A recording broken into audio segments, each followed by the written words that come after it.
আরসের বাবার সাথে সেই চেঁচাচ্ছে।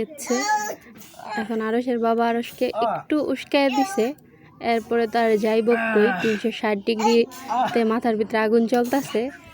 এখন রেসলিং শুরু হয়ে গেছে বাপ ছেলের ভিতরে, কে কাকে দিয়া জিততে পারে।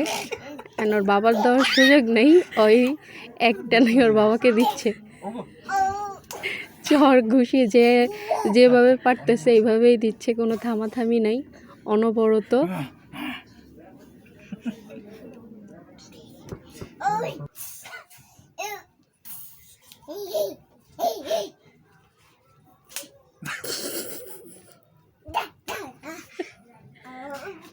বুঝছি তো সাতালি যে দিতেছে গা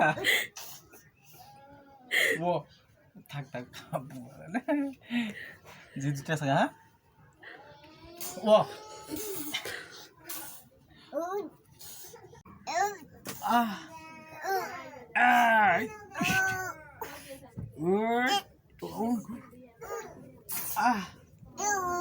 এখন আরস ক্লান্ত হয়ে গেছে, আরস বসে গেছে ওর বাবা।